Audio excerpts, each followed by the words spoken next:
This is the Genesis GV70, and if you're going to buy a car from the fledgling luxury maker, it's probably going to be one of these.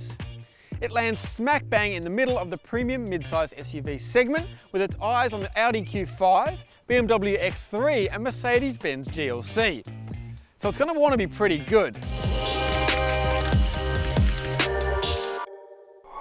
The GV70 Range kicks off with a rear-drive 4-cylinder turbo. Then there's a 4-cylinder diesel and a twin-turbo V6, both with all-wheel drive, but this is expected to be the volume seller, the 2.5-litre turbo all-wheel drive. It kicks off at a sharp $68,786 before on-road costs, but it's not quite that simple. I'll show you around the outside, then the inside, and then we'll go for a drive. So hit the time codes below if you want to skip ahead. So that price, it's 69 grand base, but this car is fitted with the optional $4,500 Sportline package. This includes a new design for the 19-inch alloys, bigger brakes all round, new bumpers front and rear, gloss black and dark chrome exterior trim. Incidentally, the front end of the Genesis is designed to mimic the badge, with this grille being the middle and the wings, these headlights. Quite clever. Make up your own mind on the looks, though I'd choose a different colour. 11 are available, though not on all variants, and the 21-inch rims of the luxury package certainly feel the guards a bit better. But let's hop inside. That luxury package is a bit of an elephant in the room because it costs $11,000, but it does include quite a lot of cool kit. Spec it with the sports package and you do get a slight discount at $13,000 for both, but that's still adding almost 20% to the purchase price. Perhaps then it's better to think of the GV70 as like a fully loaded $80,000 SUV, which puts it line ball with the BMW X3 and Merc GLC that it wants to compete against. In case you're curious, what you miss out on by not ticking the luxury box is triple zone climate control, intelligent headlights, quilted Napa leather, 3D instrument cluster, head-up display, remote park assist, 18-way adjustable driver's seat with massage, heated rear seats and steering wheel, and 16-speaker stereo. Like I said, lots of cool stuff. However, there's still plenty of kit in here. 8 airbags, every type of lane and collision and warning assist, adaptive cruise, dual zone climate, panoramic sunroof, 12-way adjustable heated and ventilated front seats, augmented reality navigation, and this huge infotainment touchscreen. The sport package also adds 3-spoke steering wheel, these Napa leather suede combination seats, alloy pedals, and this aluminium trim. There are really nice materials in here.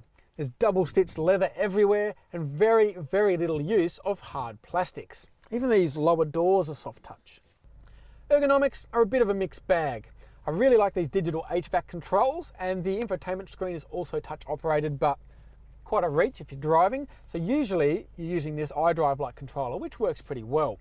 We've got wireless charging in here, but I feel like rotary gear selectors always work better in theory than in practice, especially as I keep grabbing this one. Before we get underway, let's hop in the back where I've got plenty of space, lots more leather and suede, got a couple of USB ports, there's sun net, rear seat reclines, and plenty of light thanks to this massive sunroof. The tailgate is electrically operated and the boot holds 542 litres with the rear seats up and 1678 litres with them down, and they split 60-40. Now let's go for a drive.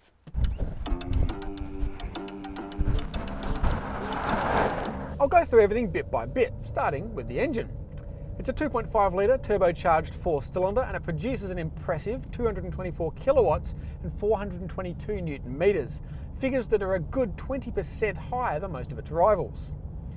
Genesis claims a 0 to 100 time of 6.1 seconds, which might be a little bit optimistic. There's a solid spread of torque, but it never really feels hot hatch quick. At low RPM, it actually kind of sounds like a diesel, but as the revs rise, it makes a noise. It's hard to make 4-cylinders sound good. Another potential issue is its thirst. The claimed fuel consumption is 10.3 litres per 100 Ks, whereas most of its rivals are in the 8s or even 7s. Now, we know that official fuel numbers aren't always the most accurate. However, the reason that the GV70 isn't as frugal or as quick as you might imagine is that it's a heavy old thing. The 2.5T all-wheel drive is basically 2 tonnes per forward driver, and that's a lot for a car this size. Obviously that means you need more grunt to get it going, and you can feel it in the corners too. Push the limits and eventually the GV70 overwhelms its Michelin Pilot Sport 4S tyres and pushes into understeer. This is where the luxury package would help once again, as its tyres are not only much lower profile, but 20mm wider. However, this thing's actually really good fun. Work within its limits and it's pretty agile and more adjustable than you might imagine. It turns in well and you can play with the balance, so you're not just waiting for the front tyres to regain grip. I'm not sure anyone's actually going to drive their GV70 like this, but if they do, they're going to enjoy themselves. The Sport package also includes a Sport Plus mode, which sharpens the throttle response further and backs off the traction control, so you can really dig into it. Drive in a more conventional manner, and the GV70 is generally quite good. It's well insulated thanks to the acoustic laminate windscreen and front windows, and while there is a bit of tyre noise from the rear, you're only really going to notice it if you drive in complete silence. The primary ride, so how the car deals with like larger bumps and lumps, is nice and compliant, but the secondary ride's a bit busy, constantly feeding back road imperfections.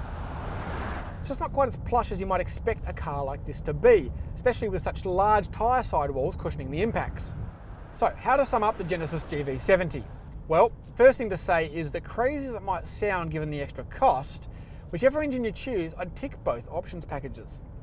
Easy to say when it's not my money, but the added kit like the fancy stereo, 3D dials, quilted Napa leather, head-up display, not to mention the bigger wheels, give it a luxury feel that this lower spec variant doesn't quite pull off.